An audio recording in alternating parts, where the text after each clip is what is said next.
Mano nyiso ni koro en sa mar buch jopiny ma kama goyo mbaka gi wendowa ma en CPA Victor Ogutu, en jalony e weche mag usuru, en japuonj bende kendo en jakanyo e duol mochung' ne weche mag omenda miluongo ni ISPAC, mano Institute of Certified Public Accountants. Erokamano ahinya kuom miyowa seche gi jaduong'. Erokamano Trevor. Wachaka ni gima otimore mana seche matin mokalo kaendi. Jood bura nokalo chik mar medo usuru mar modhi mek nyamburko gi 8%. Koro biro 16%. Kamano. Mano dhi timo uchumi nang'o to jo Kenya dhi bedo nang'o e wach mar nengo mar ngima. Erokamano. Medo ushuru VAT kogole 8% nyaka 16% dhi nyiso ni bech gimoro amora e Kenya ka dhi medore gi minimum mar 8%. Mano gik moko te. Gimoro amora nikech mafuta ema dhiro piny e gimoro amora. Koro gimoro amora, obed mbolea, obed yath, obed ang'o, obed transport, nyaka medre ga 8% kadhi mbele. Koro ngima nyaka dhi bed matek matin. Mano nyiso ni ka koro gimoro ken 320 to koro dhi medre gi siling 25. Kamano. Koro dhi idho mochopi siling 345. Kata gi 50. Nikech mano e gima timore ga nikech ng'enyne jo ohala. Yes. Ok gibi kawo chik mar usuru no gigin, ibiro duoke no jopiny. Iluonge ni forward shifting idhire ne jo consumers. To mano dong koro nyiso ni nengo mar piny dhi bedo, nengo mar ngima dhi bedo matek mokalo nikech kata sani ji hinyore. Mana adieri. Dhi bedo matek nyowuoyo. To koro gitim nang'o sani nikech koro weche tek, nikech koro seche ma koro ichopo ma kigo kwano to kwano ok donji. Kaka jolony e weche mag usuru, ng'ato nyalo timo nang'o e ode koro. Otek Trevor. And ne waparo ni wabunge bing ni gin joma dhano moyiero. Nowinjo bed ne ging'iyo masilai mar jopiny. 8% no kata mar 8% ne ng'eny. Kaka piny mar Kenya nitie gi sane, gima nowinjo bed ni gitimo nowinjo bed ni giduoke piny. Actually from 8 no to 0. To kore ogole 8 otere 16. Koro gima janyiso japiny ni koro gitwe mano kamba odhi bedo matek okanda. Ngima dhi bedo matek. Gimoro amora dhi idho mafuta masani lita dhi 181 kae dhi chiko ma siling 200 e lita.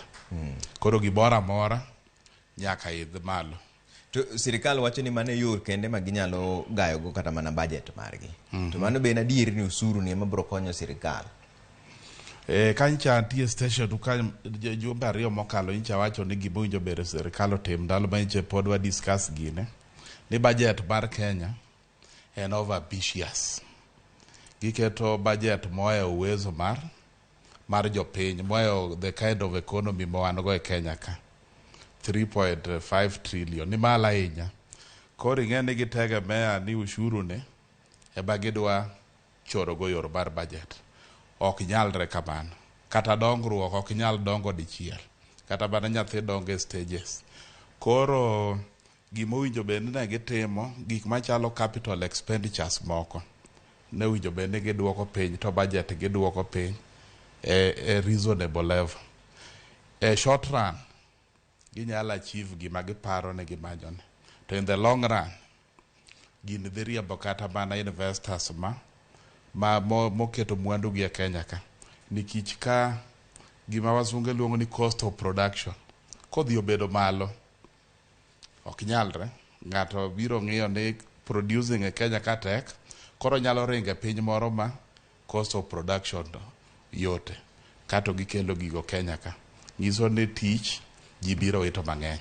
Bentiere nyalruok moro amora ni sirikal nyalo yudo usuru moromo tiego budget margi. Nikech mano e gima gisigi wacho ni ok gidwar hola.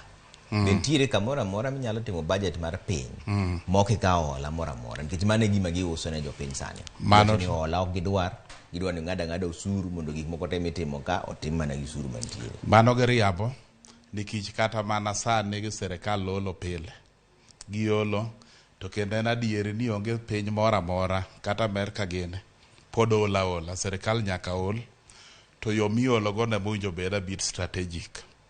Kaka sani manu waneno in the last 1 or 2 weeks ma giolo domestically. Giole bengi ma Kenya ka. Mage mathiro uchumi nyowuoyo. holo be nyaka sirikal ol, lakini winjo giol oko mar Kenya. Uso ni oginya holo no, mano miriambo, nikech nyaka giol, koka gita piny nikech onge piny mora mora mose choko ushuru, moromo run the budget. To ola man timore sani, wang'eyo ni usuru pesa ma ji dwaro dhoger luongo ni deficit rem manitiere en bilion 720. Nigiwacho ni bilion 500 ema gidhi olo Kenya ka, to bilion 220 gidhi olo oko. Giwacho ni gimomiyo gitimo mano en nikech wach mar interest medore ka giolo pesa mani oko, omiyo koro giolo pesa mani Kenya kae. Mano bedo konyo, koso mano konyo yo mora mora. Strategically, sirikal wijol from oko, ok from a country ka. Kiolo e Kenya ka, ing'eni nitie government luongo gani risk free borrower. En ni an kimiye koholi, to in gadieri no biro timore nade, obiro duoko. Koro kopo ni sirikal manigi gombo mar olo domestically ka, to benki pes mageno go chiegni te gibiro olo sirikal. Kagise olo sirikal chiegni pes ni te, gibiro dongi pesa matin. Kagise dongi pesa matin, biro ng'iso ni joma koro dwa olo small investors madwa olo, ata malo gidhi biro malo nikech koro demand joma dwaro pesa ng'eny molo pesa manitie. Koro generally olo ber ka sirikal olo from outside the country. Kagi compete gi local investors ka, mage mathiro uchumi. To gin giwacho ni mano to ema biro konyo nikech sani koro be ola mwanyalo yudo gowi manego.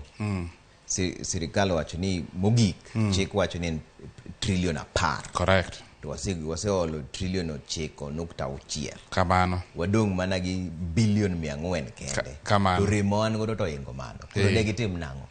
Ing'eni gima pane be dhiro sirikal sani nitie kata debts ma machua, mandalo gi ochopo mar chudo.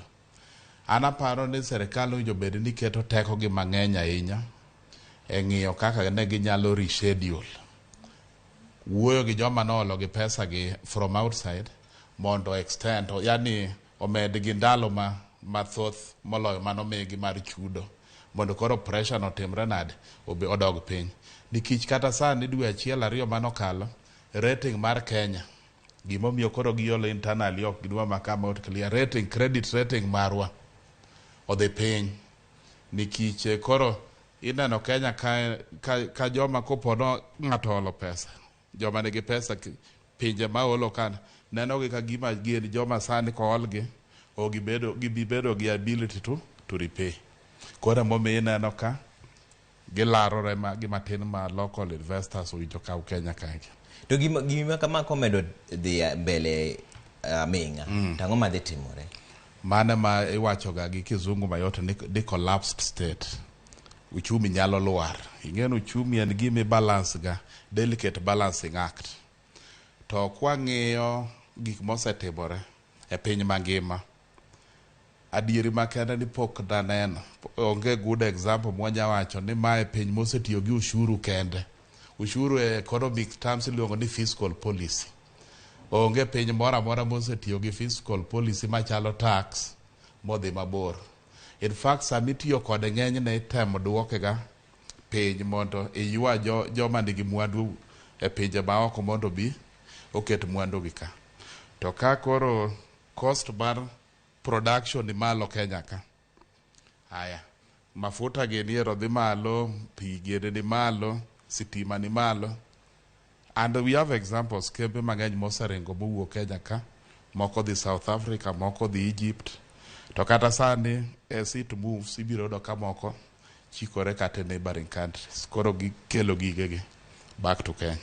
To gima gisiki wacho ni sani giugo mpango mopogore gi pinje maoko mag timo ohala. Be biro konyo nikech gima sirikal uso ne ji sani ni nitiere kaka giwuoyo gi jopinje maoko mondo yienwa mondo water gige wa oko pinje maoko mondo wayud ohala mopogore. Be biro konyo koso mano pod biro mana ketho nikech gikwa go waseloso gi bei mani malo, kata kumi uso gi koro kusre mayot. Kumi dhi uso gi no binya uso gi bei mamalo nikech onge giminya wacho ni wan gi monopoly. Maybe chai ma Kenya ni mit, kahawa mar Kenya ni mit, nitie kuonde mi use ma ene gi pesa. To podi owinjo bede cost bar production cha okikete malo nikech kikete malo kata joma nyalo dwaro produce gik bineno winjo dhi oko ka uwezo margi nyalo rem nikech koro ka mbolea gini odhi oidho transport gini odhi oidho mafuta gini odhi oidho don koro neno ka kata mana uwezo mar joka kamar producing will go down. Koro ushuru mimedo ni the ultimate goal oko bidhi mabor, oko bi konyo serikal gi yo ma serikal parago. In fact, king'iyo gima serikal timo chal gima gi panic. Koro kimedo mafuta, of course ing'eya ni gini the consequences are very rough on it, on the whole economy. Tachiel kuom gima sirikal bende wacho ni gitemo timo sani en ng'iyo kaka ginyalo choko usuru kuom joma tiyo tije mani piny. Nikech giwacho ni mago economy manage pok ne gidonje. Be onego gitim nang'o mondo ka giyud usuru meku joma kuma pok nochulo usuru. Nikech nitie joma be wacho ni sirikal bende ni kare nikech ji onego bende chulo usuru to ok ji tema chulo. To bing'e ni en adiere ni onge piny moro amora ma ji te chulo ushuru. Ushuru ok nya chakore from zero ni kimulo one to se chako gi ushuru. Nitie level moro moko jo bende ng'ade ng'ato ushuru. Nikech principles mag tax nitie moro luongo ga ni economy. Wacho ni kata kichulo ushuru nyaka weye gi gimoro e mfuku ni manyalo mi timri nade meet your basic need. To ka gikawo gimoro amora e mfuku ni ing'ene mano koro ok ber. Nitie level ma ok nyal ng'ade. But baby aparo ni i reason from the perspective bar moro magikelo ni turnover tax ni magidhiro to 3%. Fine, eno target nitie sectors moko adiere ma pok obedo targeted mok chudi. To niche en ga e percentage achiel. Debede ni serikal ing'ene iyo dhano mos ok winji achiel to dhi adek, winji achiel to dhi maybe 1.5. Kati retain nikech the effects mag corona mag the year 2020, the implications pod nitie nyaka kawuono. Koro kata mana jo ohala matindo gi pok gi stabilize from the effects bane corona okelo cha. Koro ng'iso ne debede ni good policy de gi retain manat 1% ka gi target go joma tindo gi. Nadiere ni joma tindo kaka mechanics gene okas gin bende winjogi contribute. But it has been and gima osebedo very unfortunate ni jamusara eme ng'iyo gi ushuru moro amora ma serikal paro. Erokamano. Seche mowuoye sani ni koro ing'e ni gitwerore wach mar usuru mar gedo mar gero udi. Seche mowuoye sani ni od bura mane gima dhi mbele sani. Pono no kalo. Odhi bedo gi mbia ina mane ang'o madhi timore nikech nitie joma wacho ni ober to borach. Un kaka jonono weche mag usuru uneno nang'o? En gima ber kose en gima rach? Ing'e ni economics nitie gik miluongo ga ni basic needs. Gik ma dhano ka ng'ato dwaro ni mondo obed go: chiemo, ot, lewni. Ting'e ni kata ka gin adek kamago to nyaka be rank gi ene mani malo molo man. Ot kuom gik moko adek gi ot owinjo bed namba 3. Chiemo nyaka bed namba 1. Koro chiemo ni ok owinji keto bed malo. Koro wach mar ot de king'e adiere fine ne gichake gi 3 koro gidhi 1.5. To adieri makenda ni mae en additional cost ne investors, ne jomondiko ji tich kaka jomondiko. Koro nitie gima ing'iso ni employer dhi golo 1.5 ne. Employee be igolo 1.5. Employee nyawacho ni nigi hope ni chieng' moro inyalo yudo to possibility kaka waneno kwano kata beto tek matin. Koro employer ni medo cost mar 1.5. Just a month or so, about 4 months ago nche gimedo NSSF. Employee, ingeni employee to nigi direct benefit kaka NSSF mari kano ni employer be gimedo ne 6 hata bala uchia. Sane ing'iso jomondiko ati jomondiko ne ochako med ne gi hata mala 1.5. 1.5. Koro ng'iso ne cost, staff cost ne employer dhi malo gi 1.5%. Koro kodhi kamano gima dhi timore wich ma en apparent ma biro timore ne nitie jondiko ma dhi riembo ji tich nikech koro cost dhi medore malo ahinya ma ok gibi nyalo. Haya, mar ariyo nitiere joma timo production ka gineno ka koro dhi medore ahinya, gibiro loro kembe, gibiro dhi e pinje moko ma production bet yot. Ineno nitie kembe kaka Yana nondiko ji mang'eny Mombasa Road ka mang'eny kabisa. Kane giyudo ni cost of production ni malo, ne gimove gidhi South Africa. Nikech ing'e ni komedore gachiel 1.5% ne local investor kae, ng'ama golo gik moko oko ma compete gi the same producers gi, ing'e ni ma oko in ka. Koro neno ka the employers neno ka gigo kok ahinya, gin dhi hinyogi kata obed ni en achiel 1.5%. Sirikal nigi policy ba gisebedo go over the years iluongo ni Home Ownership Savings Plan, HOSP. Magi wacho ni kichulo to gimiyi relief mar 4,000 dwe ka dwe mar encourage ji mondo timbre nade, mondo oger udi, mondo ng'iew ute, oger ute. Mano is a good thing. To kata ma kane gineno ni ogima ber ahinya, to nowinjo keto obed gima optional. Ng'ama dwaro ng'ato yiero. To kar wacho ni ni jamsara ok dwar konyo ng'ama onge msara, mano to ok. Nyiso ni koro tije madhi lal ng'eny molo tije magidhi loso. Mano be gima nyiso ji ni kwa keto usuru mar gero udi ni, wabro loso tije makadho milion 1. To tije madhi lal ng'eny molo madhi loso. Tije magidhi loso gi ng'e ni en tije mujengo mar koroga cha. To Kenya ka golo ga scholars all sectors of the economy. Kendo joma beyo kabisa. Ting'e ni ok onyalo wacho ni ji te osomo ma tich mar dhi chwado koroga ne. Ji te ok engineers. Koro gini ing'e ni kata sirikal mano kalo cha nyicho ogero ute moko. Kendo gini gi National Housing Corporation. Ma joma dwaro udi osebedo ga kadhi through National Housing Corporation. To koro miwacho ni koro nyaka miya ot, the policies boket around gino kake chulo is not there. Employment again. Employment magiwacho ni milion 1. Beto tek. Ok odhi chopo. To ji mang'eny to dhi wito tich. To koro kata joma iwinjo wacho ni dhi yudo tich gi jo informal gi.